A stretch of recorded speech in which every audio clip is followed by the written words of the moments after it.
A lot of people in that tech space, they say the same thing where it's like, every major technological advancement was feared and resisted by people in that time. Like when the automobile came about, everybody's like, what are we going to do? Like with the horses and the stables or whatever they were going on with, or, when industrialization happened, like, people were resistant, but ultimately it opened up more jobs and more opportunity.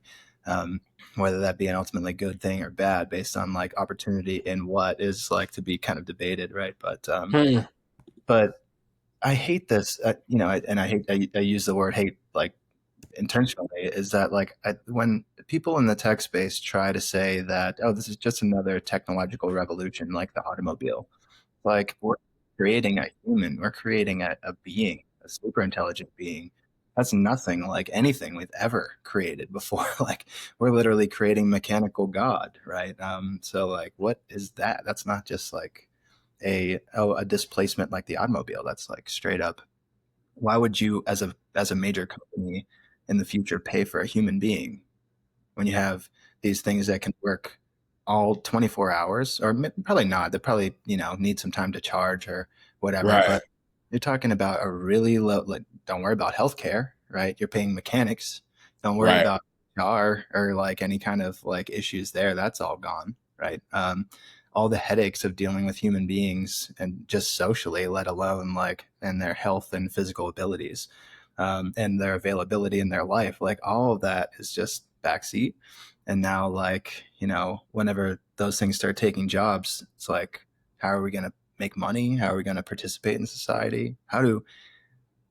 And I'm curious, like, how your son actually feels about that as well, like stepping into school or into college. Like, man, that's got to be a weight over his head, as far as, I mean, it is over mine, in grad school. It's like, how many of these people that are being raised on the internet would rather have a therapist that's on the internet or that is an AI? Like, that's their Chat GPT. Yeah. GPT. Yeah, any GPT, they're being trained in that, on psychological theory and how it can, work with humans. So I don't know. Yeah. I mean, yeah, these are, I mean, I think these are like the questions that we need to be asking at this moment and at the start of this new century. We're still at the start in a way, although I think we're kind of far enough into it to not like just be bedazzled by it.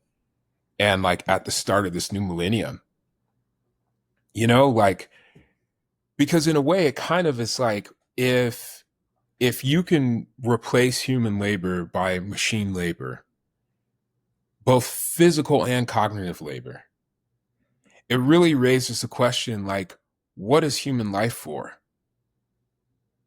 You know, and like, I think there's been since the beginning of the Industrial Revolution, I think there was a realization by some of the like more visionary and progressive quarters that like eventually you could free people from like essentially from enslavement, right? Enslavement to labor. You could free people from drudgery. You could free people from dangerous labor, and people could have the time to basically develop the contemplative or the inner life or their mental, artistic impulses, spiritual impulses. Yeah. But first of all, you don't hear that being talked about very much. The Silicon Valley guys, I don't hear it from them, and maybe I'm not plugged into all the conversations, but I don't hear it from them.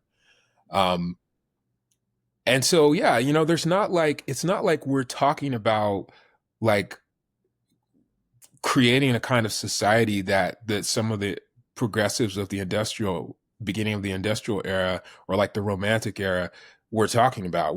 They're really just exclusively thinking about it in economic terms, or sometimes they start talking about, well, we're going to have what they refer to as surplus populations. Hmm.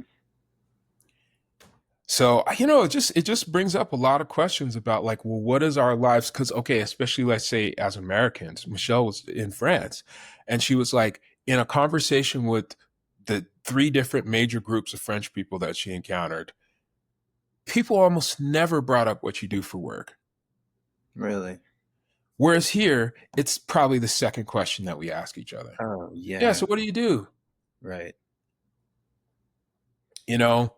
So maybe it's a cultural orientation where, there might be other peoples around the world that are less focused on work and identity creation and like purpose creation through work. Mm. And so maybe people could adjust more like with, a lot of like labor saving machines or what have you. But I don't know, as somebody who's socialized in this part of the world, it seems pretty major and challenging to like my basic sense of self. Yeah, there's definitely that. It's, man, it's interesting because whenever I have these conversations with individuals, and it gets to a certain level of depth, there's always like a white flag that eventually gets raised where it's like, Mm, hey, we should change the subject. This is kind of doom and gloom, right? mm, And it is, right? Because as I'm hearing you talk about these cultures that may hold the key to the necessary humanness, the necessary preservation of the humanness that we have while this huge technological wave is kind of coming our way. And like, will they be the keepers of humanity, humanness, pure in its pure form? Um, because it seems like there will be a call to, it's like, so Elon Musk said that one reason why AI might keep us around is as a source of will, as a source of connection right. into nature, actually, because we are of the earth, we come of the earth, right, as people, and we are connected to energies in the earth and like a collective consciousness that AI can only be plugged into through our input. So, um, so there's kind of a logical reason why, say, the technological mind or the techna spirit would want to mesh with humans, and that's going to be like a challenge for people because, you know, you and I could, if we both had BCI, brain computer interfaces, BCIs, we could just communicate telepathically in complete thought. Elon Musk said it's like an 11x speed on our Mm, communication. And mm, the reason why is because it's not just language, right? Like, imagine if I can like communicate a thought of like, you get the scenario, you get the action, you get the subject, so you get the purpose, you get everything delivered in just immediate. yeah. It's Yeah. not like listening to a book on 2x where it's like, it's like, it's the whole thought as it's happening directly out. Um, and, you know, there is an aim in the positive where, or there is an idea in the positive here where if that intermeshment can ultimately make us interplanetary species. If we can rely on technological advancement, say like to replace your lungs or to replace physical things, maybe we can take that humanness and combine it with machine in order to be interplanetary species and to forward the frontier exploration that has always been a cornerstone of human nature. Um, and so that's where I see our society moving because it's not going to stop. And that's going to be the positive element. I mean, because the other negative element is um, incredible power. It is the one ring to rule them all, right? Like Mm, the way like Musk is creating like Optimus, like all the Optimuses on the Dojo operating system that all the Teslas are already on, just being able to interconnectedly download and like share information about traffic patterns, about people, about addresses, about how, actually people's habitual patterns with going to work or going to the grocery store, where they are. It's like the amount of data that Musk is collecting right now is, it is the one ring to rule them all. And mm, even if say best case scenario, and I mean best case scenario in the sense that the person making the superpower of the world is like potentially like a good person, not saying he is, just saying let's say that's the ideal situation. He dies, and then who gets it?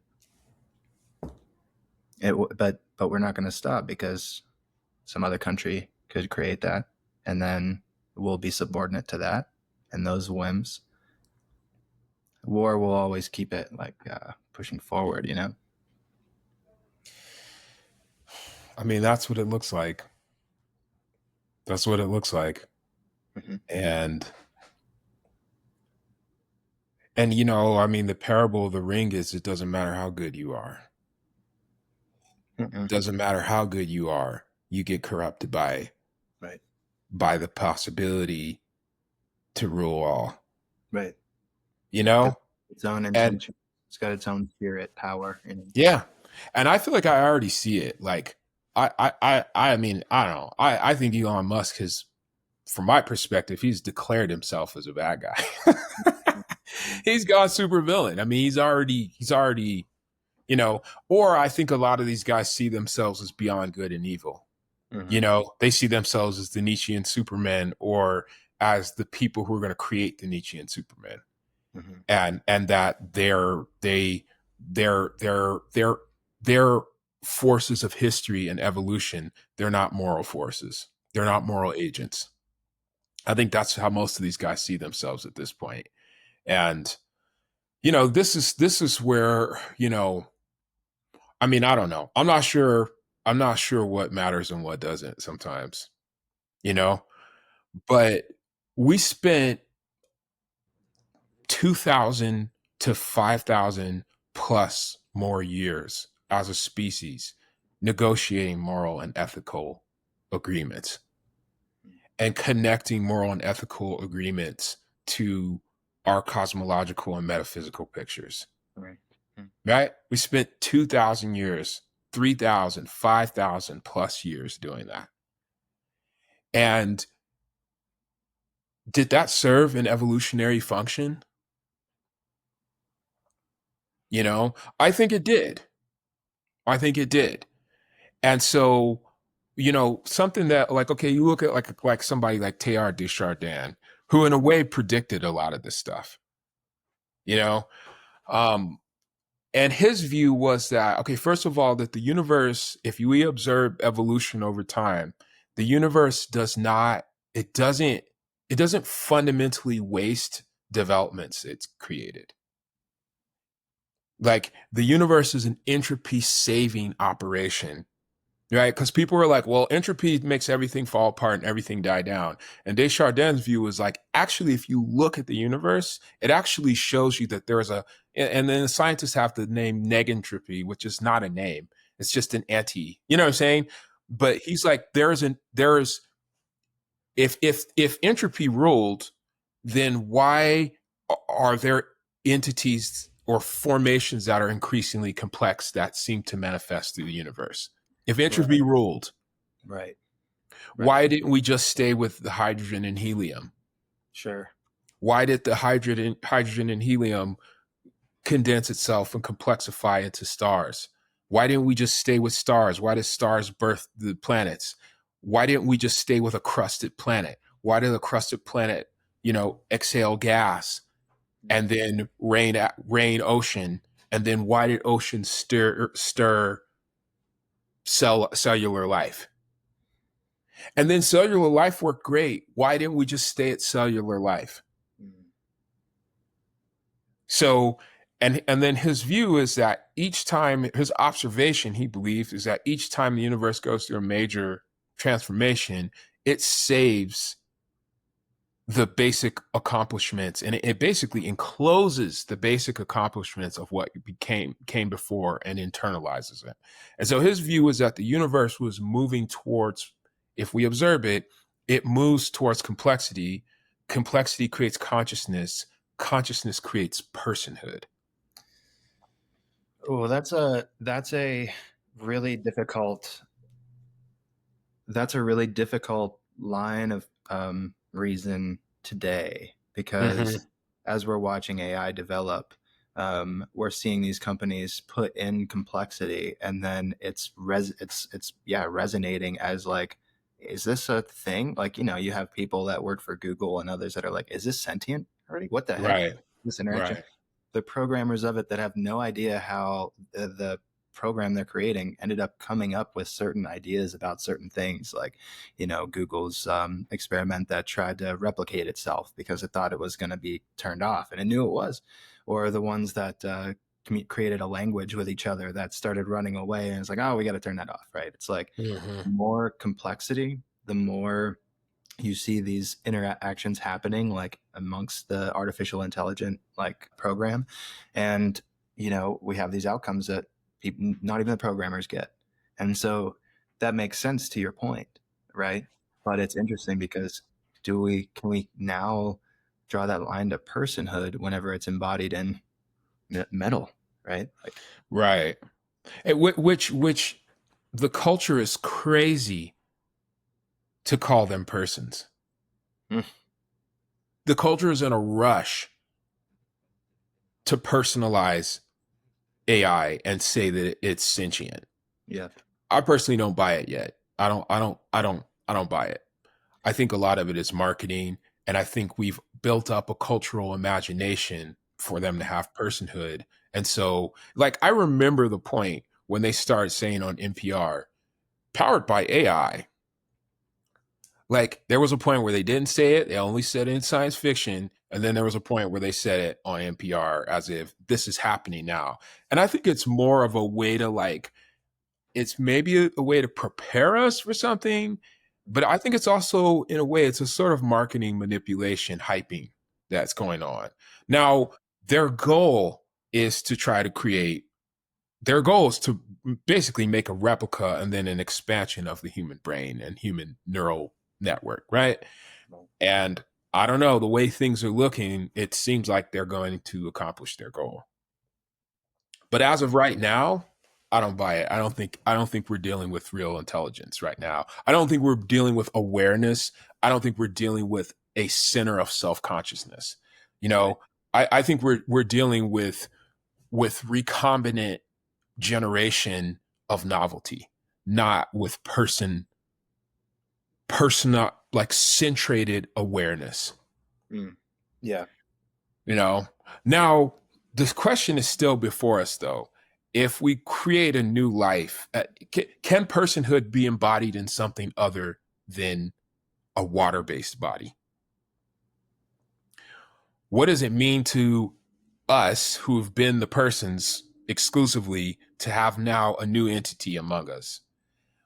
What what will the body of that entity be? Because, like, did you ever see the show Person of Interest?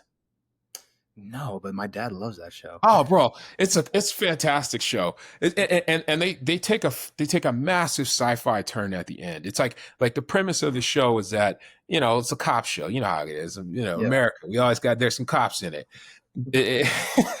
There's like this agent guy who falls out of the secret agent world. He ends up becoming this private, like, investigator for this tech billionaire who goes rogue and who's created this program that can basically predict when people are going to be murdered. But all it can give you is their social security, and it can't tell you if they're going to be killed or they're going to be the killer. And so then every show they have the social security numbers, and they have to do all this investigating to, like, find out who's doing what. And so it's a cop show, right? No, yeah. But at the end of the show, the program starts to develop sentience, and then there's multiple programs. And then you find out that there's this whole organization that's trying to, like, create this program. And they have one of the programs for one day take over New York City. And they're like, the trains ran on time. Like, the stock market was, like, well regulated. Like, everything worked better. And they basically are like, the guy's like, we have to hand over, like, the running of society to this program. And I found myself thinking this, like, they'll show things from the program's angle, and it's like every camera and every building is an eye for the program. Right. Okay, so that we have a body that is located in space in a particular point. And I mean, ultimately, if we talk about the Earth, maybe it does too. But in terms of our experience, we are inside of it. It'll be an environment to us.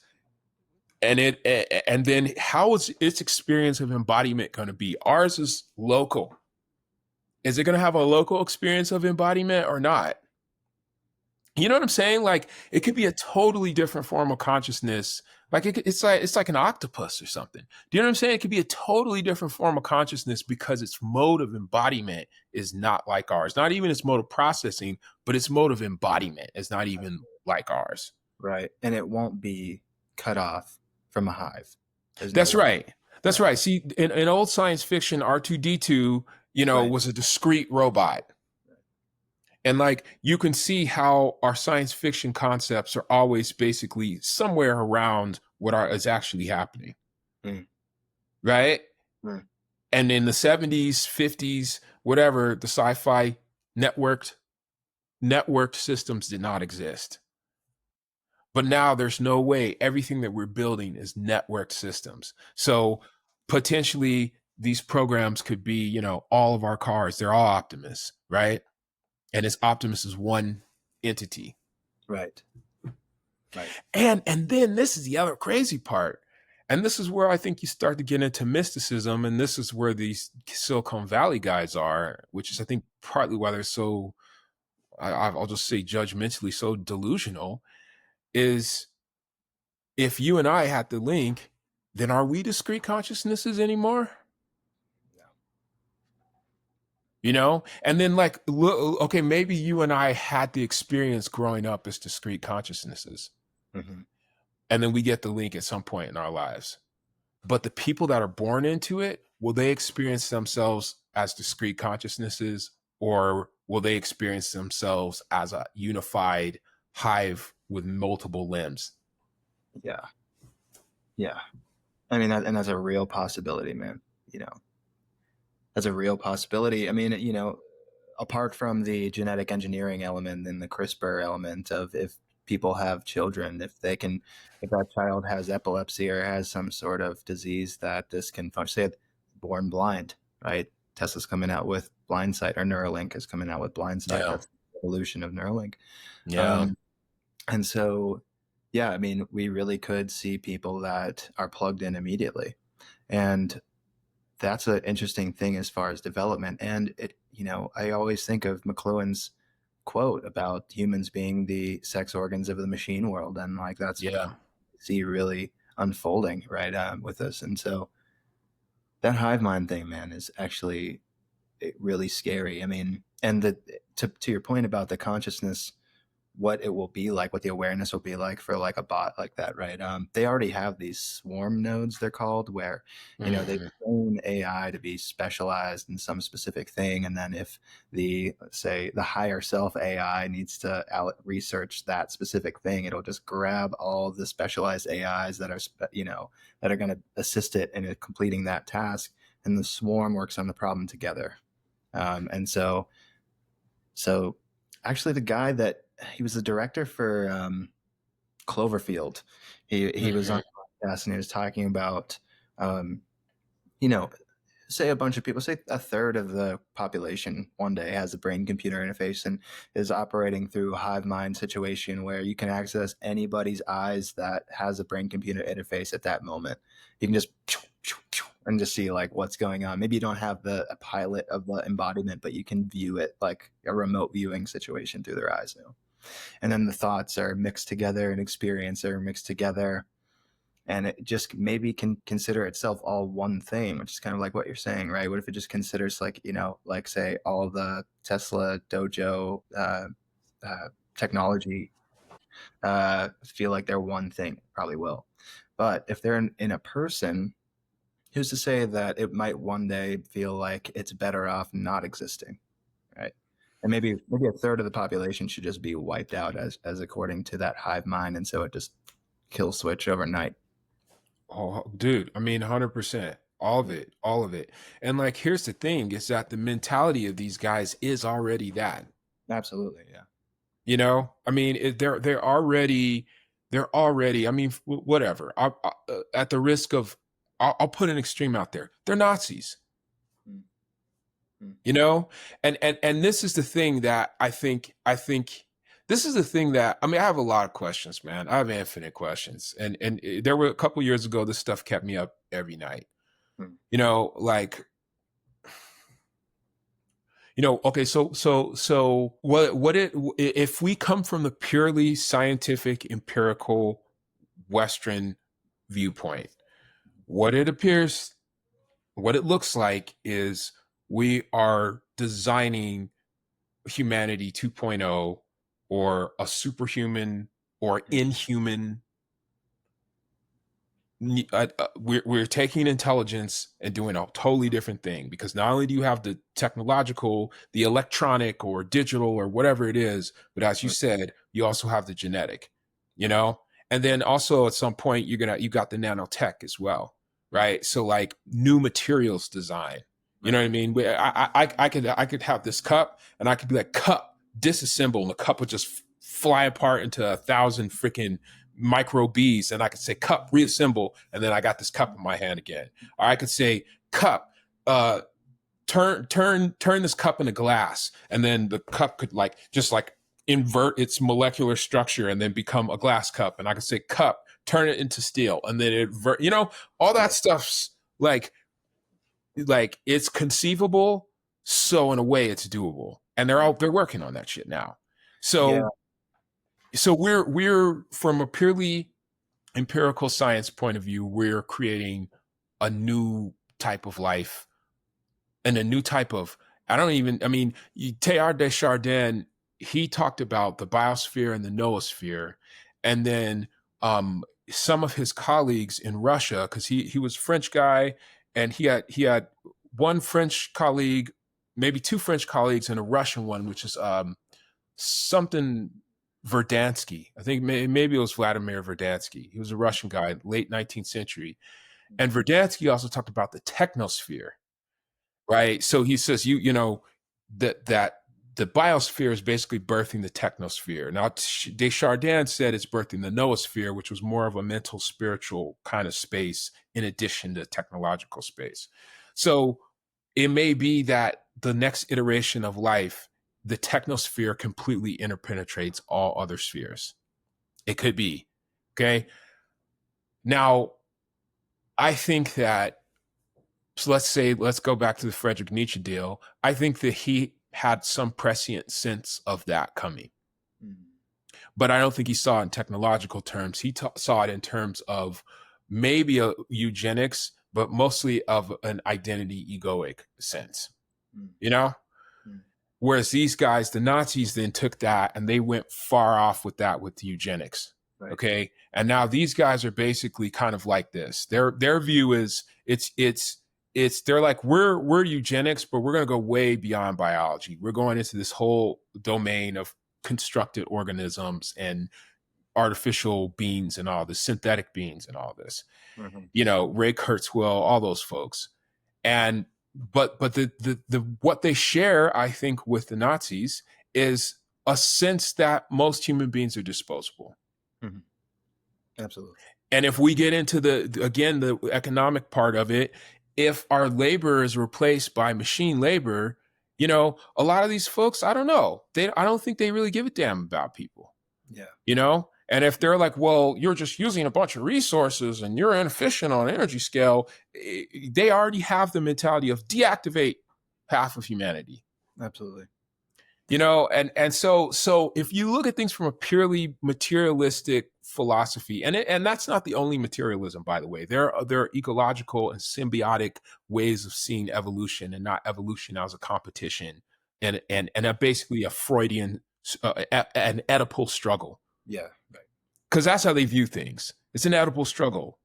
The son kills the father. Right. Okay. So I have that. I can go that direction. The other question, though, is we have these, and we're here at Europa, we have these 2, 3, 5,000-year-old traditions, spiritual traditions, most of which insist that consciousness is not confined to the form of embodiment that we know. And so what I wonder about is like, and guys like Sri Aurobindo proposed a form of superhumanity that was based off of consciousness evolving, not off of technology evolving necessarily. Yeah. and maybe consciousness having the ability, like the cities, to transform the physicality of the body. Right. And so, yeah, those are things I wonder about. Like, yeah, go. I'll stop there. No, no, dude. Yeah, I love hearing you're wrong with it, because I hear that. Yeah, I hear that those two different paths. I wonder. And could they intersect? You know? And that's what I'm honestly, Ramon, desperately trying to see. You know, Yeah, absolutely. desperately, dude, because it's like we are already enmeshed. The integration we have with machine already. I mean, we're talking over this. We already have it like in our minds how to navigate to get to this place. Yeah, you Yeah, got that in your ear. I got this phone, videoing me and all this. I got this, and then when we get off of this, I'm gonna check my phone to see what communications I missed, and then like getting plugged in with that. And then if I decide to go anywhere, I'm gonna put it on my map. And then if I want to stop anywhere, I might add a destination and stop over there. But everything needs to be through the lens of some machine. yeah, Um, and this recognition of how involved I already am as someone aware of the threats of integrating with machine. Um, I'm not turning away. I'm not changing my life. I'm not getting a flip phone. I'm not like, canceling my Netflix account. I'm not, doing these things because ultimately it will blind me from our culture and our yeah, society and the people yeah. that could use assistance or the real conversations like this to have. So it's almost like abstaining isn't, is about as useful as like the monks that would go meditate in a cave. And that is useful because we need the evolution of that to carry if we're willing to be that archetype. But I'm not willing to hope that my consciousness evolution in a vacuum evolves consciousness across the board. And I think it's important to create a foundational place, whether it just be intellectually, to just like have these types of discussions, and ultimately, man, it's like I don't, and we've talked about this before. I just don't really see another way to really handle this properly, except for you know creating a community where we can be around each other and turn that shit off and turn it on mindfully, totally with our own agency, Yeah, not where we're like having to be constantly reactive to everything, where it's like we're making this mindful decision to go in and out as we please. And then also that will give us the space, I feel like, to develop those consciousness additions or abilities or growths, because there is a benefit to the access of information that can sure, improve us spiritually. It can. sure. Um, Yeah, But will we use it for that? And how do we create culture that uses it for that? Right. And so this kind of rolls into the radical futures question that I mean, I've just labeled it that, but I just like to ask everybody, it's like, like, what do you see as the biggest obstacle keeping us from a unified and prosperous future? Right. Um, and I see technology and media bombardment and top down kind of depictions of how divisive we are and need to be, right, in order to like have some sort of identity, uh, yeah, ruining us, um, yeah, especially as these things are going to hit us like a tidal wave. And I'm wondering, like, if these tech billionaires see individuals as disposable, like the Nazis saw the Jews. Um, is it now a class thing as well? Is it like, oh, all the people that never passed this bar, never got college degrees, are just like, are on Medicaid, maybe whatever it is that like they can justify, like, oh, maybe those people we could just get rid of. They're not adding anything to society, and that's what our scientific brain sees, that like our population is too much, and therefore we need to eliminate people, right? And it was like Bill Gates in that 2010 TED Talk where it's like, we got to hopefully with these advancements in technology and fertility, we can decrease the population 10-15%. yeah. Right, right, um, right. And it's such a like, what gives you the right why are you the person that gets to decide that? Because you're smart, because you got glasses, like because you have money that gives you the right to decide who needs to be decreased? They're trying to introduce um a birth control in Africa that I think is like 7 years. Yeah, they're What? trying to introduce a birth control, form of birth control. You take a shot, you're infertile for 7 years. you know and it's like, I mean, as a black person, man, I'm just like, dude, you guys are always they're all why are you guys always trying to target us? Like, Mm. I'm just putting that out there, man. Yeah, Like, yeah, and I mean, for me, on some level, it's a crisis of faith, sure, because and it's a crisis of worldviews. Having grown up in this society, being semi-educated, I see things through some type of empirical Western science point of view as a sure, worldview. sure, Okay. I've also had enough experiences and been enough of a cultural outsider to think that I know or have a strong hunch that materialism is not a complete description of the universe, and that it's not a complete description of human consciousness, and that it's not a complete description of the force that moves life into new forms. Okay.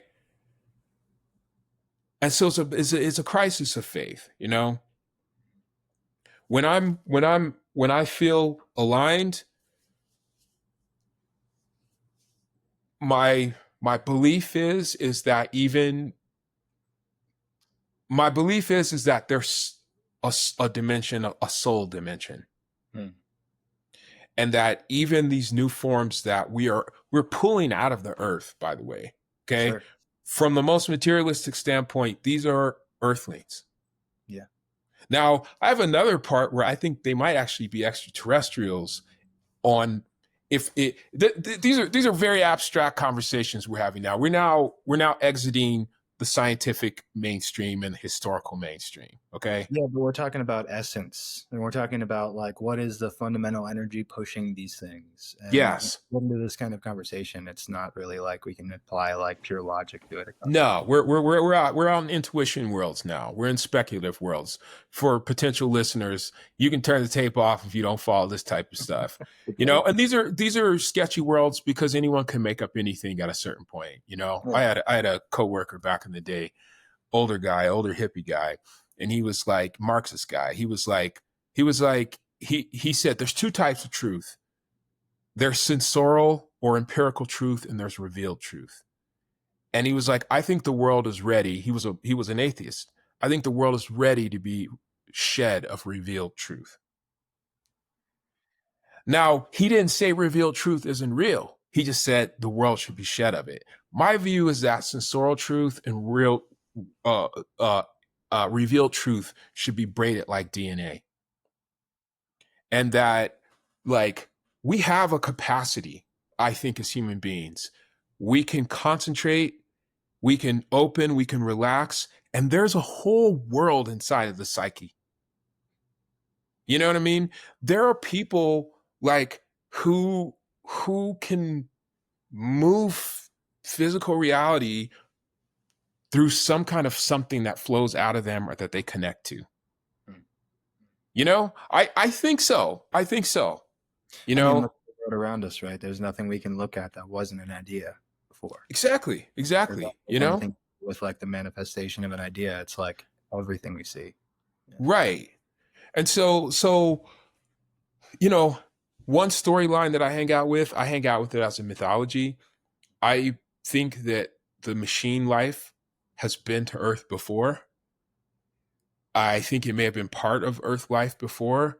And I think it may have been a force that we rejected. And I think it's coming back.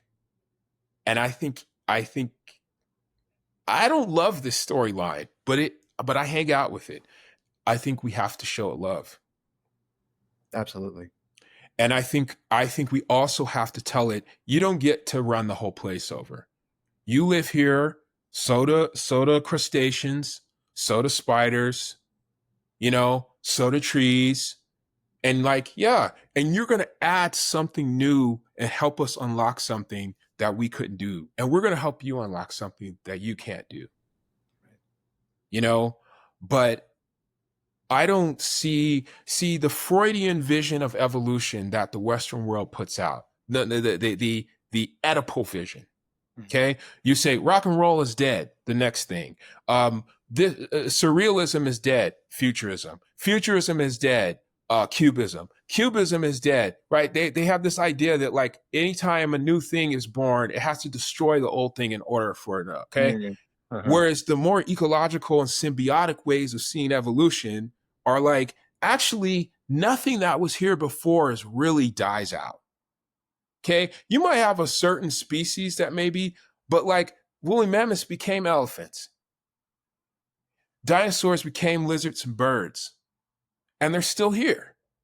And that we as humans, as we are bringing these new beings we're midwifing these new beings into the world, we don't have to have this destruction mentality where it has to come and supplant and destroy humanity. Mm. It could, and then this is where, and at some point, I think we enter into social and political and ideological struggle about this stuff, which is we have to design it so that it's symbiotic with the living world. Yeah. Yeah. Now, okay, so that's a storyline I hang out with. Another one, Sri Aurobindo talked about the supermental. He talked about forms of mind or consciousness. He's like, our consciousness is like, we can hold on to an idea for a little bit and then it goes dark. But the enlightened mind, you can hold an idea in your mind in total consciousness for 40 minutes without a blink. I could listen to you straight with complete concentration and take in all the space around you and all the minor changes that you go through. Your face flushes with blood, your eyes water, your pupils contract, and the enlightened mind could hang out with you for 40 minutes without a deviation of attention. And that people for eons, well, centuries, cultivated these capacities. And at a certain point, as you cultivate these capacities, there's all these side benefits, which include some things that we consider superpowers. Sure. And then his view was that that's the individual enlightened mind. And as more of humanity moves in that direction, there's actually this whole other thing he called the supermental that he believed would descend down basically from a higher dimension. And he talked about things like this, like, you ever have times where you have a bunch of synchronicities? Oh, yeah. Okay. He was like, it's possible that we could have a type of human organization where synchronicity is the rule and not the exception. Yes. Right. I can see that. Mm-hmm. And then his partner called her the mother. She was a French Algerian woman, and she was involved in these somatic meditations where she claimed to be able to get into, and there's a book called The Mind of Cells. Mm. And when she got way down into the cell, one of the things she found is she was like, the cell, she found the like primordial, like the cell used to be a single cell in the ocean. Mm. Okay. And all of its sentience was basically like, if I touch something, it's either going to eat me or I'm going to envelop it. And so the cellular tissue is in a state of paranoia all the time. And now we are built out of that. This body is built out of something that it's always wondering if touch is okay. And her meditation was, I'm going to try to calm the cell down.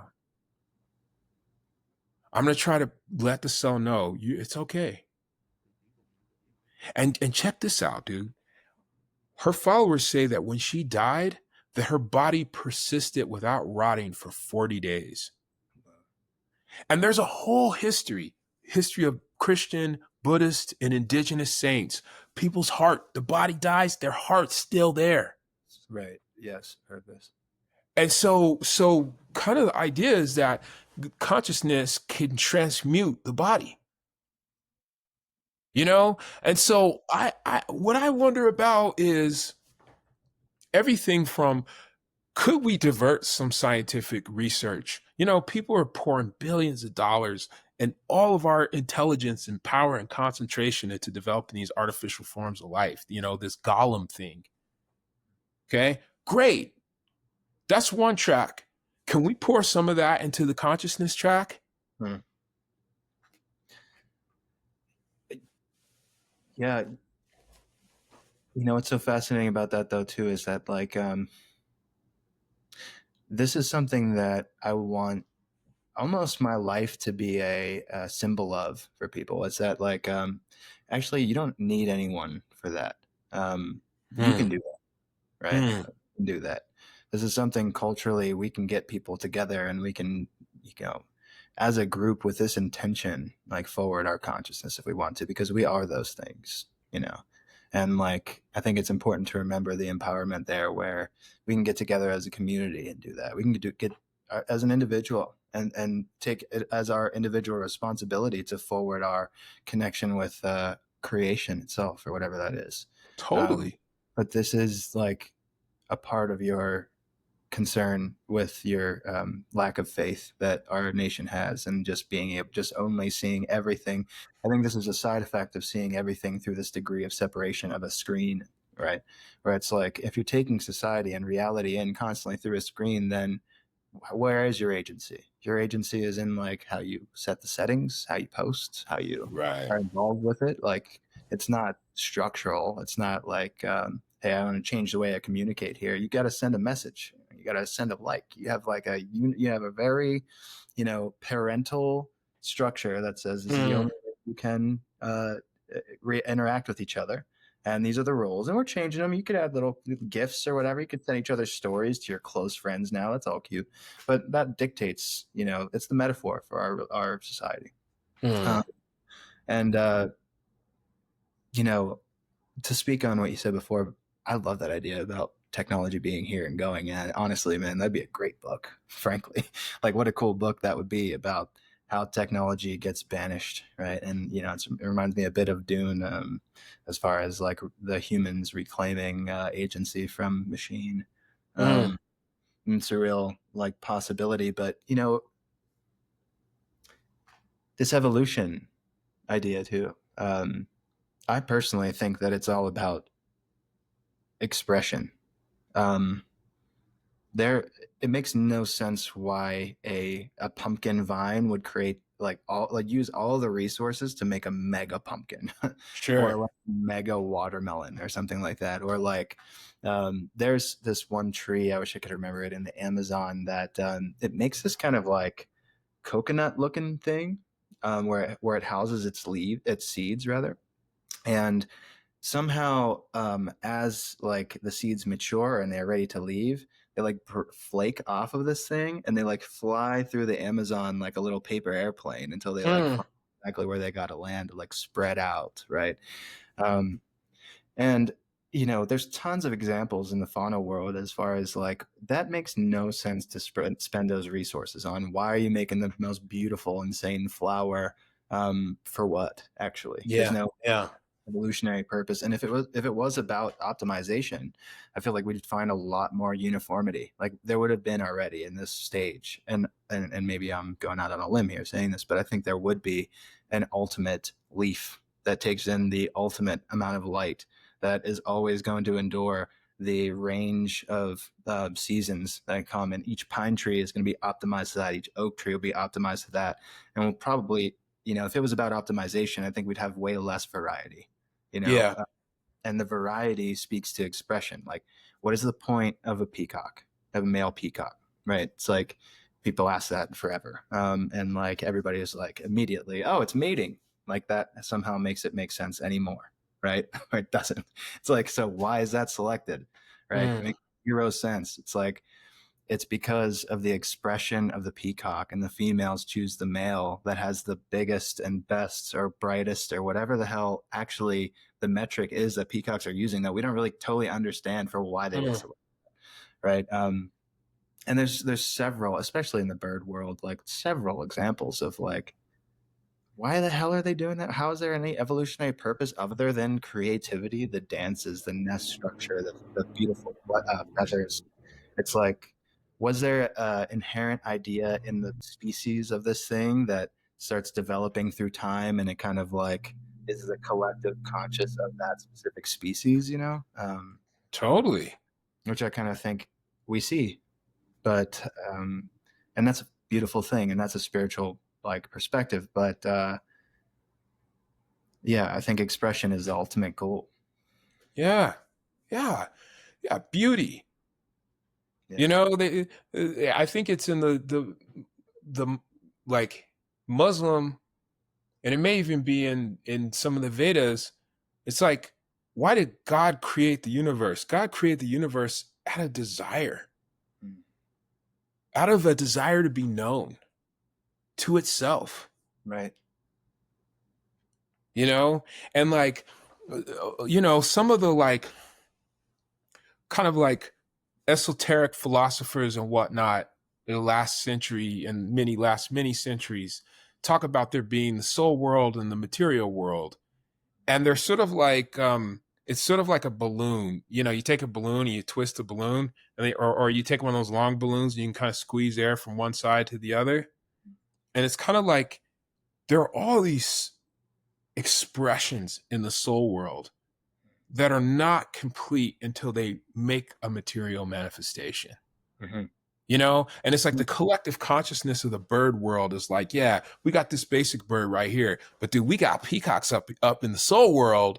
No. Like, we got 8-winged peacocks up here that have like glow in the dark feathers, and we're just trying to get those. We're trying to find a way into the material world so we can show you that. You know what I mean? Sure, Like, sure. so like I think this is the other thing too. You know, sometimes I look at even stuff like Pokemon, Mm. and I'm like, bro, we might be able to make Pokemon here in a little bit. Oh man, I bet we already can. Do you know what I'm saying? Like I think okay. I think the other thing too is that humanity, we have to start thinking about the superhuman thing as an artistic project, as a beauty project. And this is the thing that I think more than anything, okay? Like, you know, our religious traditions and spiritual traditions teach us to love one another and to develop the power of love. You know, Desjardins said, when humanity really discovers what love is, we'll have discovered fire for the second time. Wow. You know what I mean? I used to have this old guy back in the day when I was like a young dude wandering the streets trying to find the meaning of shit. And he was this old semi-homeless guy.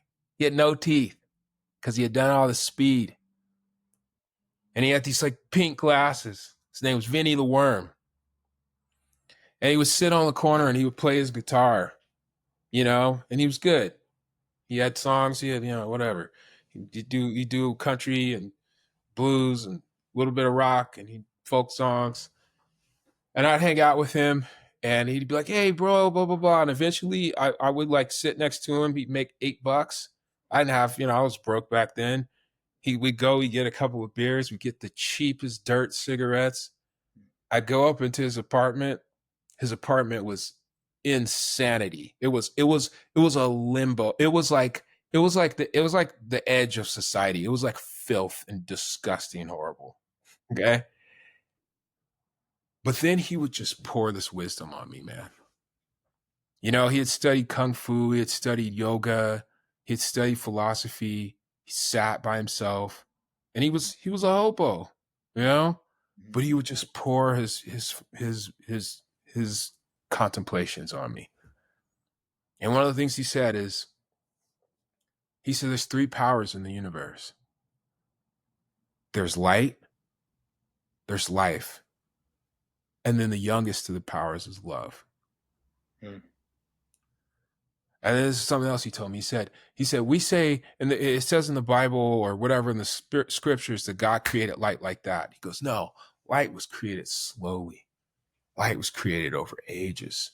Light was woven. Light was churned. And then, right? And then life was the same. Life was created slowly. Life was created over ages, churned, tested, all these different forms and beacons, blah, blah, blah. And now the universe is creating love. You know? And it ain't shit. It could just be poetry, and the machine onslaught might come over the hill tomorrow. I don't fucking know. Hmm. But what have we done as a species? We haven't. It's not just we made music. Hmm. Why? Right. Will they make music? If they don't, they're an inferior form of life to us, or they're different. They can't claim superiority if they don't fucking make music. And not only do they, if they don't make music, if they don't listen to it, they better listen to it. Now, even if that's just a bunch of codes that they fire amongst themselves, they gotta dance with those codes. Hmm. They have to have aesthetic enjoyment. Yeah, yeah. Or it is not life. It is a limb of us. Yeah. That's how I feel. It's not consciousness. It's not self, or it's maybe a very different kind of self. But if you look at, if I do things from the Teilhard point of view, that evolution basically saves the best developments and then sends it to the next one or in a new environment, or the new environment envelops the old environment and then builds out from it. They got to do that. Hmm. You know, so I just feel like to me, if and I may have no power whatsoever, okay, or very little, but we still are forces in the world, humans. And the people who are creating these things, they are forces in the world too. And all of us are a giant play of forces. And I think there's our tangible material force, but I also think we have intangible spiritual force. Absolutely.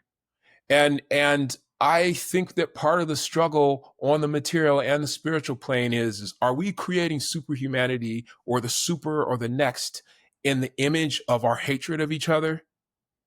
Or are we creating it in the image of our love of each other and of our love and our wonder of the universe? And if we can create it in that, I think then, then we're worthy to go we're not even worthy to go to other worlds right now, in my view. And then maybe none of this matters. No, I think But you're right. you know what I'm saying? We're not worthy yet. Yeah. We haven't earned the right to go, because we should be going to these other planets. And if it's not already there, which it may already be there, and we just don't know how to see it. That's why we got to learn from the history of colonialism. The indigenous peoples of the Americas, they had a lot of this stuff. They had it permaculture landscaped, and the settlers didn't know how to see it, and so they put their grid on top of it. Right. Okay, but if these worlds are, dude, we should be blossoming life on worlds. We should be bringing these spirits that are in the soul world that want a manifestation. And you know what I'm saying? You could have a planet full of Pokemon. Yeah. You feel me? We would want that, but I hear you. Yeah. Dude, But Pokemon want to okay, so like, yeah, in your analogy, unless the spirit of a Charmander wants to be realized, right, then that's what we're talking about, being able to evolve life to be able to be the vehicle for more advanced spirit, more advanced. that's it. And now here's another mythology that's out there. Okay, everybody from like Thich Nhat Hanh said things like the new Buddha is community. Mm-hmm. Mm-hmm. Okay. Right. There's a branch of Buddhist philosophy. I don't know. You'd have to ask the real scholars in this, or the real practitioners. I'm just hearing this secondhand. But they talk about like what is it, the Maitreya or something, like the next incarnation, that there's been successive Buddha incarnations. Mm-hmm. And most of us are waiting for an individual. But what the new Buddha is actually a community. Some of the Christian esotericists have also said similar things. We're waiting for the return of Christ, but the return of Christ is actually like, it's actually a bunch of people getting it. You know, there's this old rap song by this crew called Mood, and they say, "Peace on earth for 1,000 years. No more tears. You can't ignore your fears. God came back with 1,000 peers." In other words, it's the tapping into a state of consciousness and embodying that state of consciousness more Mm, so than it is one discrete person. And so what that suggests to me is that a lot of people, you talk about the age of Aquarius and collective intelligences and the group mind, what that suggests to me is that the mythic dreaming self and humanity is seeing that there are these collective consciousnesses that are coming in, and it may be that the bodies of these consciousnesses are like you and me hooked up through these programs. I don't mm, know. right, right. Do you know what I mean? Like it, Yeah, it, it may be that there are these bigger persons that come in that are made up of 20 different individual human beings. sure. Shit. I mean, that would be. I mean, to mention Freud, I mean, and this is like the basis for IFS, right? Where it's like, he said the psyche is like a haunted house, and that like Mm, we're being spoken to through the walls by entities that we don't really know the origin of, and like, mm. I mean, that's to the person that isn't as that's very timely for Freud's time because now we understand with through IFS, internal family systems, like where certain voices are coming through from, that we have these multiple voices in our head. And a Nietzschean perspective is actually that each drive philosophizes in its own interest. Therefore, Mm. so hungry, your body's going to philosophize all the reasons why you should drop everything you're doing and go eat. Or if like you're tired, you'll like find every reason to kind of get frustrated about everything you got to do before you get to bed, right? Right.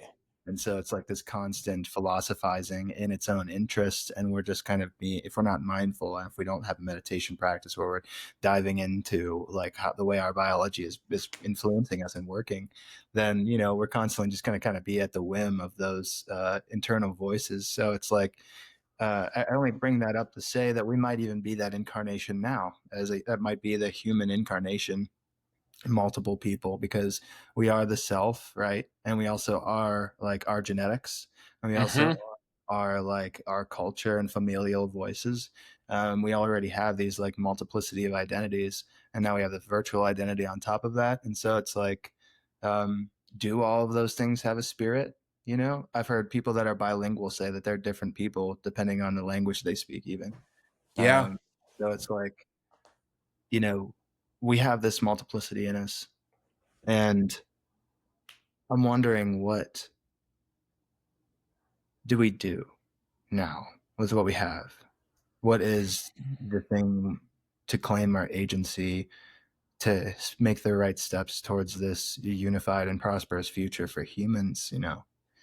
Um, what do you think that looks like?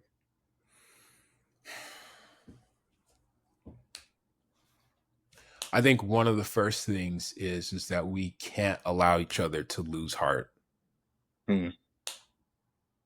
because literally heart is like your power source. Hmm. You know, this is another thing that Teilhard de Chardin talked about, which I thought was really, you know, he said the further we go into the future, the more the whole issue of humanity will be an issue of morale. Hmm. Wow. Okay. He was a French Catholic Jesuit priest who had scientific training Hmm. as an evolutionary biologist. And so his problem was, how does he reconcile the evidence that it's coming from evolutionary biology with his contemporary, or his traditional Christian background?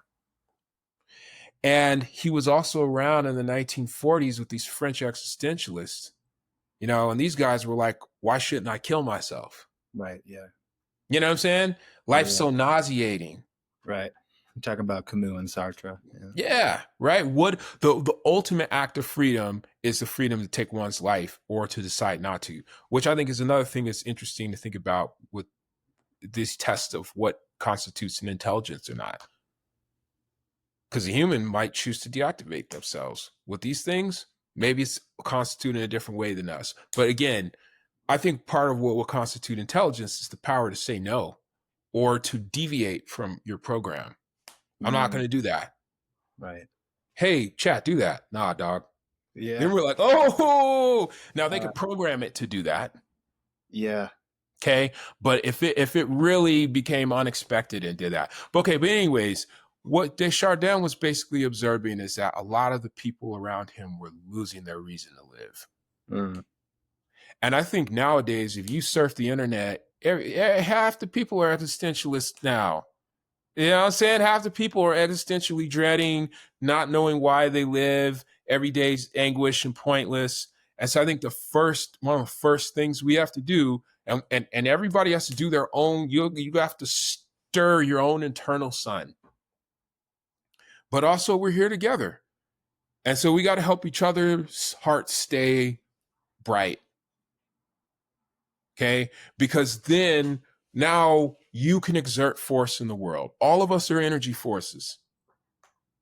That's a fact. Okay. And the outcome of the world is not done. This is what all oppressive mentalities always try to convince you, that the outcome is already decided. It's mm, not. mm-hmm, It's mm-hmm, not. They can't control, they want to be able to control all the outcomes. They want to put cameras everywhere. They want to track your movements. They want to reduce you down to a statistic and then basically, predict where you're going to go. right. And market to you. The, what's that? And market to you accordingly. Yeah. Exactly. Absolutely. Right. Have you boxed in. But that hasn't happened yet. And even if it does, there will always be chaos in the system. There'll always be an unpredictable something that'll fuck up their algorithm. So we still are in the place where we can shape what the future is. Right. And I think this is the other thing, is that we now have to remind ourselves, we have to tell the fantasy that there's other than dystopia. Right, dude. We have to create the imaginary pictures and the cultural stories and the expectation of something other than dystopia. And then, it's everything. I don't know. Are we visionary entrepreneurs? Do we put our heads and our resources together, and in our little miniature ways, do we start creating futures? Do we start creating the products that blah, blah, blah? Is it a political struggle where we have to fight for the systems of governance in the world? I personally believe that we cannot continue to allow planetary level resources be stewarded by small groups of individuals exclusively. I think that's a caveman conception for a space age world. That's got to go. It's got to go. I think we have to understand it, and it is going to take the people rising to the level. We all have to become planetary thinkers. We all have to become planetary systems thinkers. And this is where I don't see these guys doing. We have to become planetary healers. We have to become planetary feelers. I'm listening to Bob Marley this morning. Okay. He's one love. Don't forget about that. Don't forget about the people in the last generation. They collectively got this. They weren't able to embody it perfectly. They fucked up. They were imperfect people.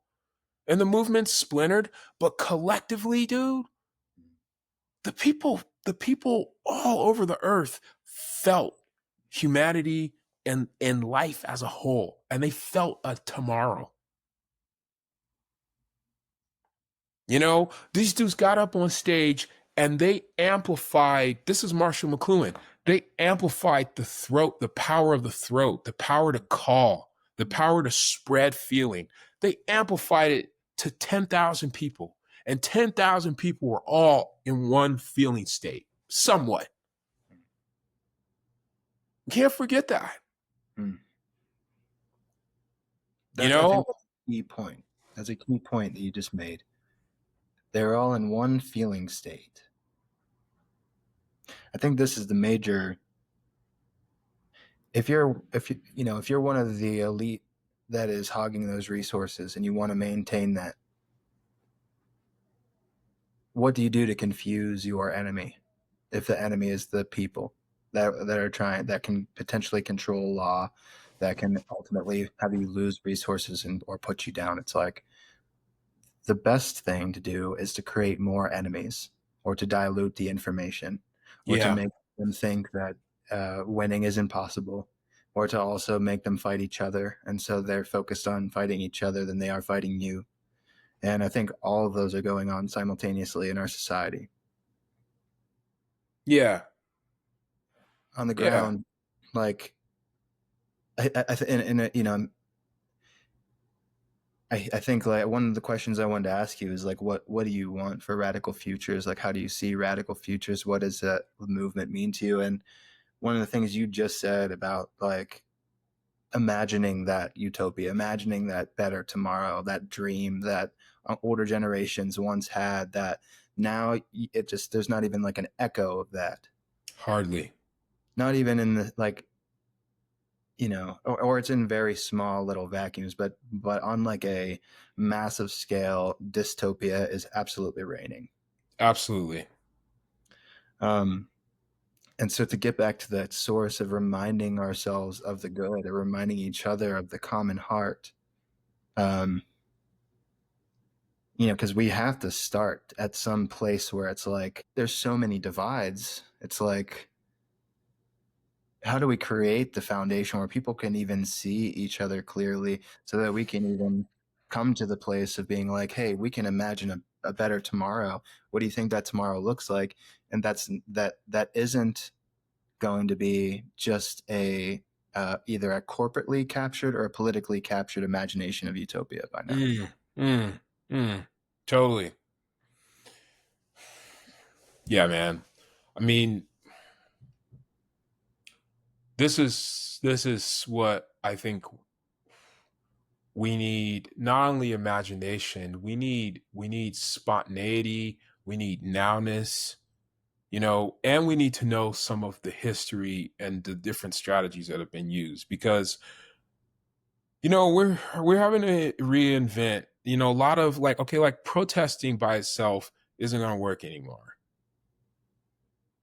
Which, by the way, it never worked in isolation. It was always part of a larger strategy, you know? But for one thing, I think we have to get together in person while we still can, you know? And and then I think part of it is like, we've people are in a lot of pain. And this is a mythology I roll with. I don't know if I fully believe it, but I roll with it. I think it's in part because we're actually becoming more sensitive, because I think that it's needed for us to evolve. Yeah, I agree. Like, we start off by talking that we're either going to create synthetic telepathy, or we're going to evolve it socially and psychically. But Mm. either way, it's on its way. And it's like we're all so sensitive that we recoil from each other. And so I don't know, man. I feel like there's some like needed like gentleness, that when we come together, we got to be gentle with each other. You know, because everybody is hurt from history, Yeah. and people are hurt in different ways, and that has to be respected. The different paths that have brought us here, and the webs of relationship between human beings, the webs of karma, the webs of debt, the like the the even, and even and this is where shit gets really advanced. Even the bad guys are part of it. Hmm. Even our enemies are part of it. It's such a dangerous idea. It's such a dangerous idea to love your enemy, because they could hate you and use your love to destroy you and fucking throw you to trash. Yeah. It's such a dangerous idea, yet I still hold it in my heart, even if I'm trying to be tactical about it. But those of us who are willing to show up with some level of friendliness, man, we have to be, well, I don't know if we have to be, but what if we treat each other with a lot of gentleness, Hmm. with a lot of understanding, and really lean into the now and listen for what is possible. Okay? Because you can't pre-think everything. some of it is going to have to emerge with us being together. Right. Right. And I think we need a strategy. I think we need a plan. And one of the memes that I've been given a role with is we need a plan for the earth, a people's plan for the earth that is at least 500 years forward thinking. Right. Right. And thinking about where we are on that plan, it's like I agree with you on that. There's the sensitivity, and then I think, and this is what I think our society is lacking. I think there needs to be a ceremony of those together that says, "I am with you." You know, Hmm. we, we are one. I am not a threat. We are together. You know, some sort of like fire ceremony or some sort of situation where there's a sensitivity and acceptance, and then there's the we are on each other's team. Like, let's go. Yes. Yes. That's I think. that's what I see lacking. Is it's like, where can we? We're sensitive. We're very sensitive, and like trying to be accepting, and not tripping over each other's toes. But when are we gonna really amalgamate and really stand and together and really kind of unify? That's what I'm like waiting to see. I just don't see this fire for that yet.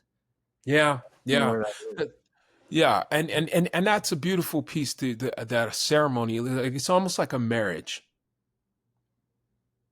And if you when you marry, what I found is it creates a psychic bond that it's like I'm not going to go beyond this point.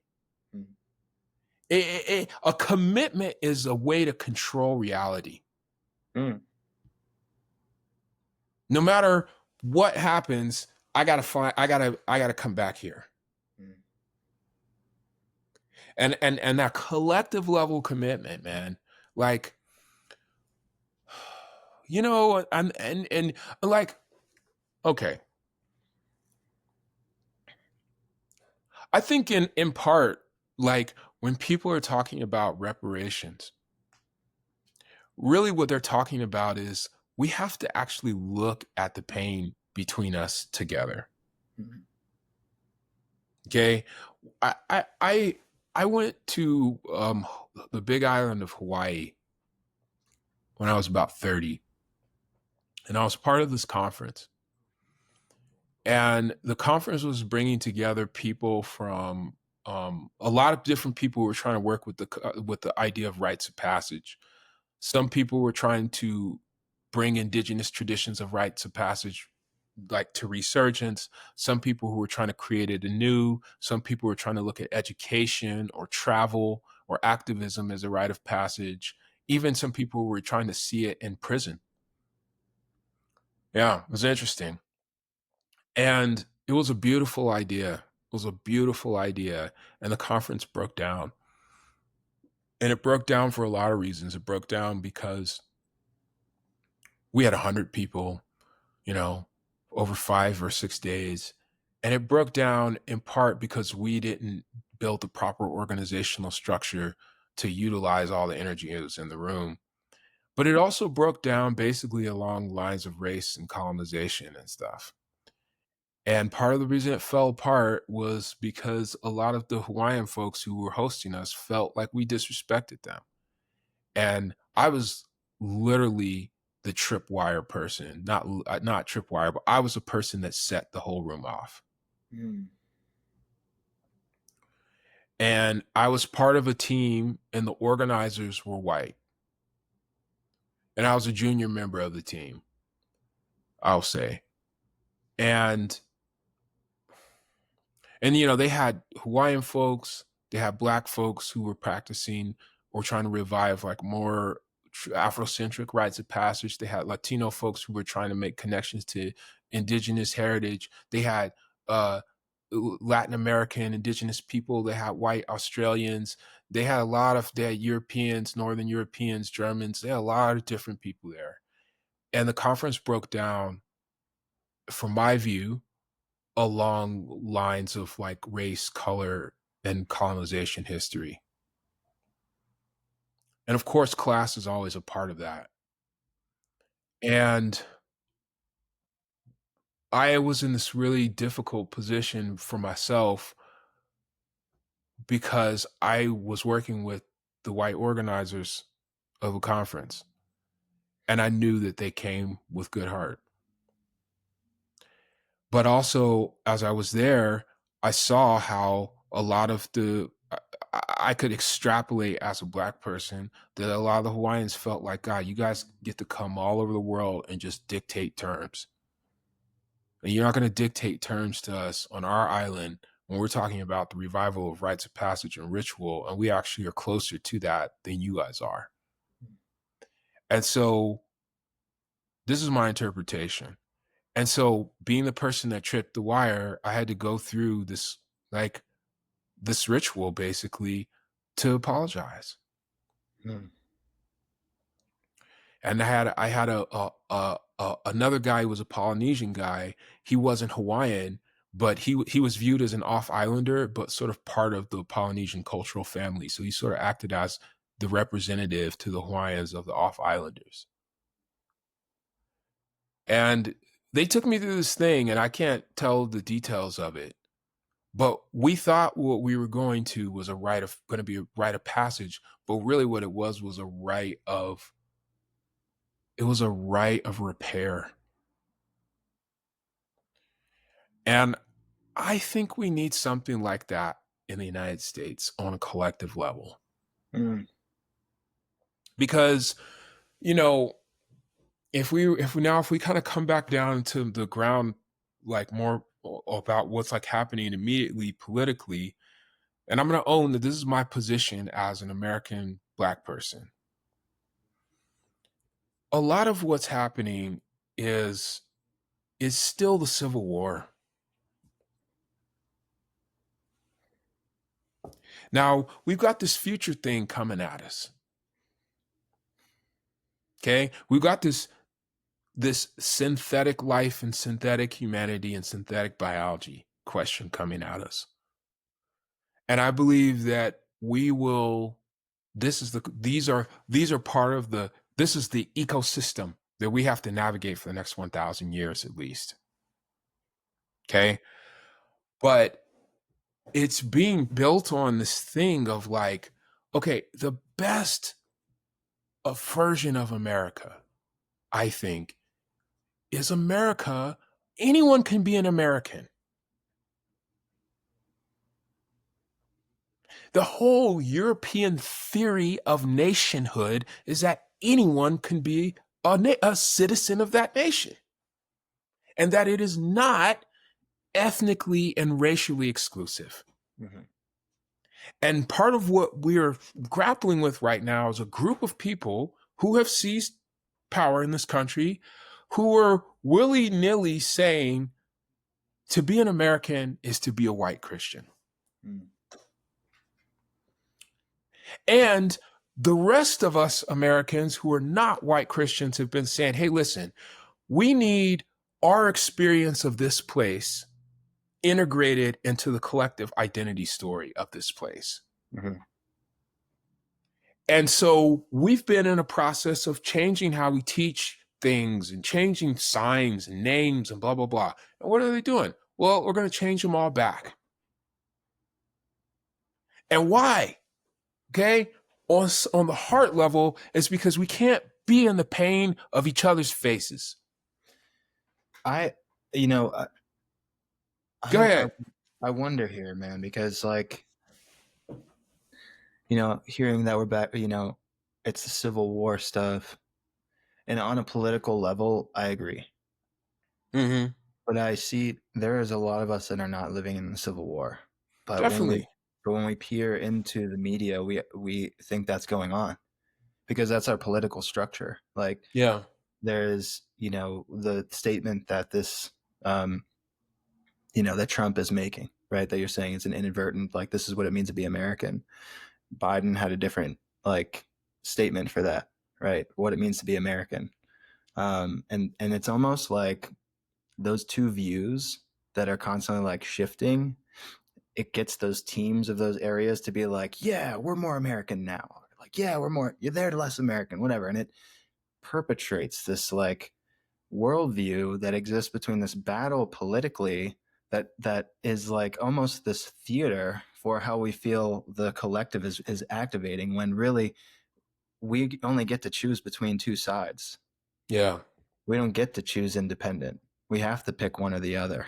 And we Yeah. have to take all the evil with like the coin slit of potential goodness that can come out of a political organization. So I guess what I'm saying is I think the political theater ends up creating a perspective, a reality that I don't know how many individuals are living through. And maybe more than I think, maybe less than I think. I have no actual finger on that pulse, other than just being able to have conversations with you like this and other people that I interact like this. Um, that's the only way I can see it, because media is not going to be it's not going to, it can't act as a barometer for how our society is. It can't win. Well, and yeah, man. And I think I think we're trying to have these conversations on social media, and we really just yell at each other, Yeah.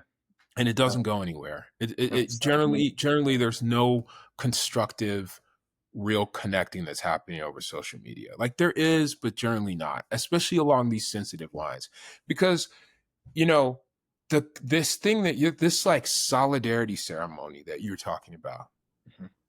like these are the things that stop that from happening. Yes. Do you understand what I'm saying? And like, and like, you know, what I think was happening in the 70s is I think people all over the country and all over the world were seeing that there was a common future. Mhm. A rainbow future, like a future that has a lot of different shades and that can embrace the multiplicity of humanity, Yeah. but a common future. Right. Like Woodstock. It's exactly what it was. Yeah, Right. right. And I believe that the evolutionary purpose of that common future is to prepare us for this new level of life that is coming in. So we have to be like, but this is the other thing I felt that I learned in Hawaii. I'm a natural spiritual bypasser, Holmes. I'm a Sagittarius, man. I'm always trying to be like, look at the big picture. You know, I'm always Yeah. trying to be like the bigger. I'm always trying to force for the trees. Sure. That's my impulse. And what's beautiful about the zodiac as a picture of personality is that all those personalities are needed.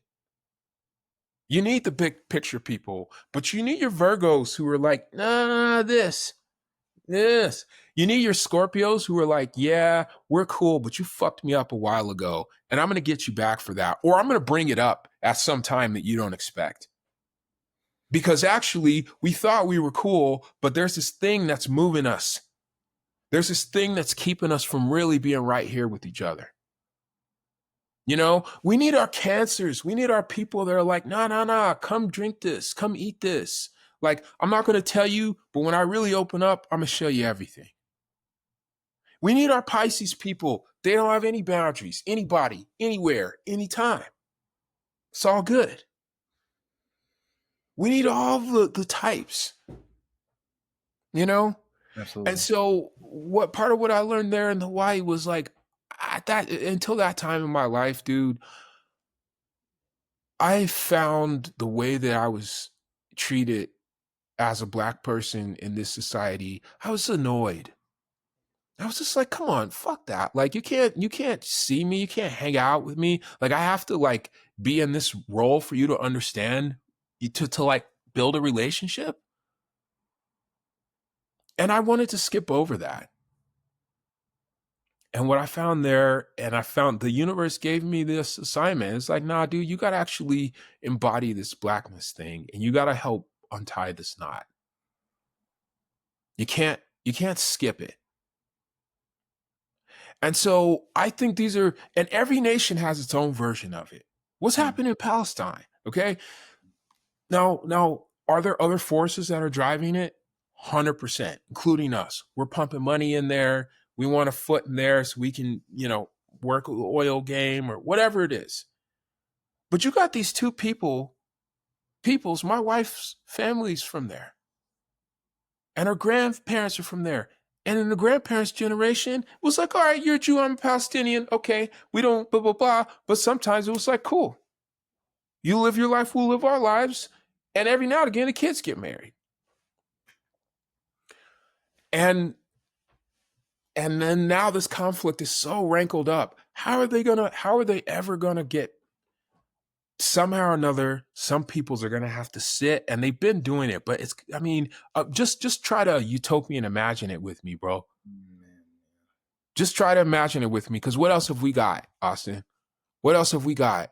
Try to imagine people sitting down by the 10,000 and being like, yo, you killed my somebody. Okay, somebody that was there at this conference, uh, his name was Aquila Sherrills. He's a guy from LA, black dude. And what part of his work? He got Crips and Bloods to sit down together. Wow. And what did they say? Hey, man, fuck you guys. You guys killed my cousin. I'll never forgive you. And he got him to agree to a ceasefire. So it's that kind of stuff. I think when you talk about this solidarity ritual, we need stuff like that. And I think if we, I don't know, bro. I don't know if I have this is where my heart goes a lot. I don't know if I have the frame and the skill. I don't know who does. But dude, I think if we were to come together and design it in layers, let's talk about this layer. Let's talk about this layer. Let's talk about this layer so that when we get to that fire at the end, we've peeled through a lot of stuff. Yeah, yeah. And then we can really say, all right, all right, all right, all right, all right, come hell or high water. Yes. Yes. That's my view. That's a view. So how do we do? Yeah. Thing is, to the point about the collective is the next Buddha. Mm, mm, That's the only, I think, option for this. We are two people, and mm. I bet a lot of people that in our circles would be interested in this. And I think slowly taking steps forward by just creating the space with the intention of unification. Um, yeah, I think that's a Yeah, necessity. yeah. With the intention of unification, with the intention of solidarity, Mm-hmm. you know, and like, and you're right. We would probably need to employ meditation and like a lot of various practices, like and lean on that spiritual aspect. Like not to avoid because of the mistake that I think a lot of the left has made over the years Mm-hmm. is to not reach for the spirit Mm-hmm. and to and I think this is kind of where postmodernism and stuff kind of gets screwed up. It's like they threw away the idea of unity. Yeah, I know. And it's like, bro, no. Like Right, you right. can't. You're gonna throw Bob Marley's One Heart out? No, you Or can't. Ivy's Unity, the basis of punk rock, like, DNA. Yeah, you can't. Now you can't skip. You can't spirit. I think, and maybe not. There might be forms of consciousness that are so powerful that they'll just blast all that shit out. Mm. But You know, most of us, uh, this perspective, though, like where the left failed, I think that's where our culture failed. I think that's where our society mm, failed. I don't want to mm, give that to political parties at all. I think mm, that's much more of mm, like a communal mm, and a personal responsibility thing. Yeah, mm. fuck the political. Beautiful, Uh, beautiful. Sure. Yeah, mm, yeah. and yeah. And so, like, I think that with a lot of things going on, we're looking for political solutions for community problems, Mm, uh, and mm, we're looking or this like parental figure, this teacher, this leader, this whatever to come and tell us how we got to organize. And I think it's much more important to be egalitarian about it and be community creators and actually create the space to make the change. And that's part of the shift, I think, from a paradigm of a savior that's going to come from the outside in the body of one person, and a savior that's created from all of us crossing our beams together, Mm-hmm. or at least create, or the space is opened up for it to come down. Mm-hmm. Mm-hmm. You know what I'm saying? And here's the other thing. Here's my other last piece, man. I gotta go pretty soon. Mm-hmm. If this is the end of humanity, which we've been, that question has been before us since the atomic bomb. If this is it, if we have only got 2 or 3 more generations of humanity, how do we want to go? You know, how do we want to go? And I think we want to go in celebration. And I think we can, if we go through that. I don't know, man. I've been through different practices. If you go through the anger and the sorrow, you can get to the celebration for real, for real, for real. And you can jump higher than you can jump when you got a bunch of anger and sadness in your body. For real, for real, for real. Truly, truly, man. I didn't expect to go here in this conversation, but that's the thing, is that, like, you and I already have this frequency open. Mm-hmm. For whatever reason, it's been like that for a minute. We have this frequency open, Mm-hmm. you know? And I think the more of us can do it. I mean, we didn't even talk about like heart math and like collective heart coherence. That's a whole other thing we could get into. Mm-hmm. You know? Mm-hmm. When Okay. people get into space and the frequency is, we all link up on a frequency level, you can feel it. Yeah, man. It's Sure. almost visual. Mm. The quality of the air almost changes, or something in our eyes. I don't know what it is. I don't know what these things are, but you can feel them, you know? And this is one last thing I want to say. I think there's also something about, particularly about the heart of men.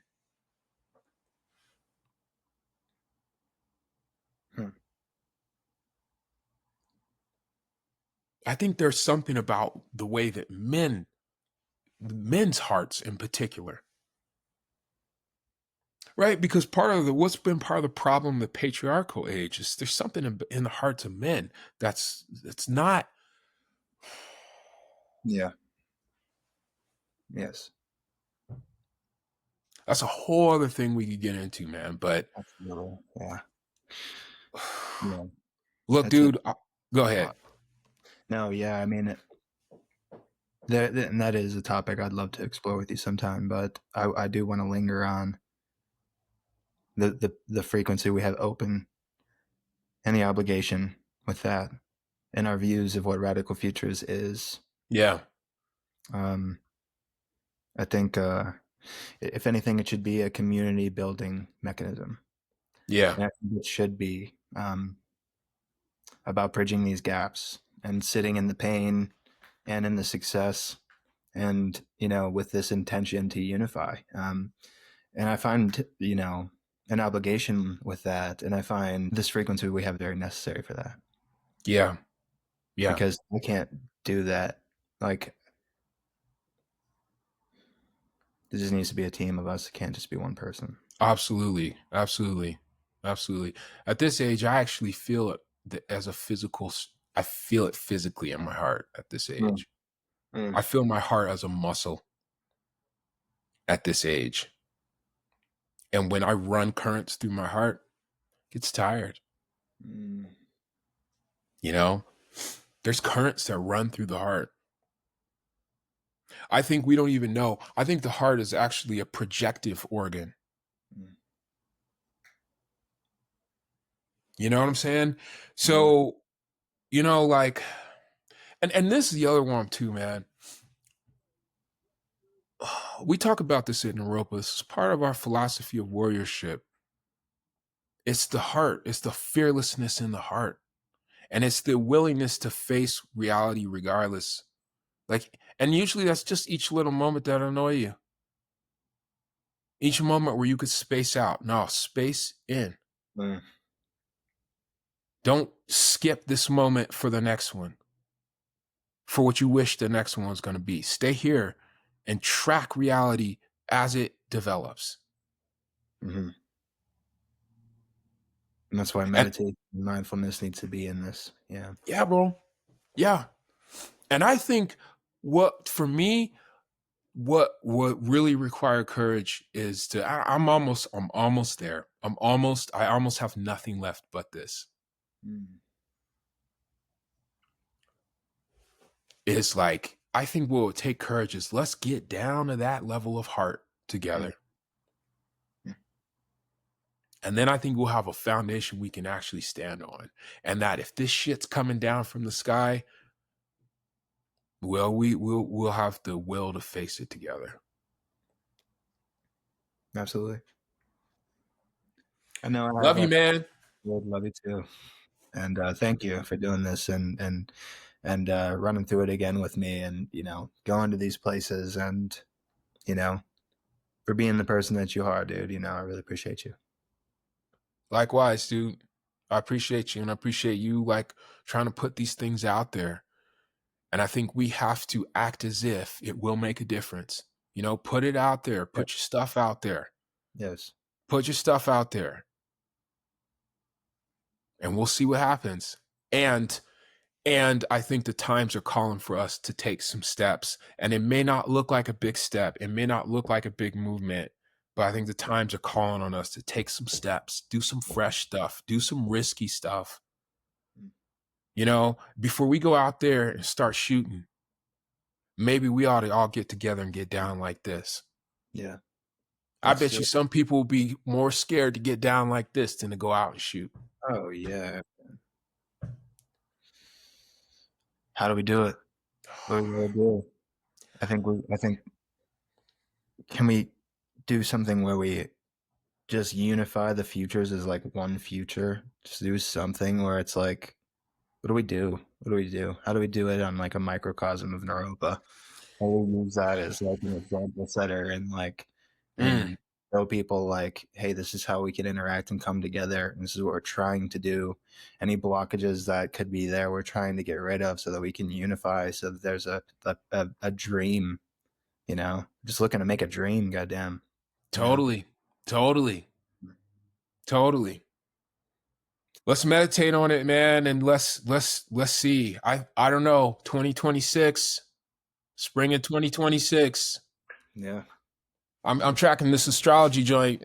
I'm tracking all this astrology, bro. Like Oh, that's a whole. I'm telling you, there's a whole look. At the very least, we can have a lot more dope conversations. oh Bottom yeah. line. Bottom Ab- line. Absolutely. You know. I appreciate you, Ramon. Yeah. You too, Austin. Hell yeah.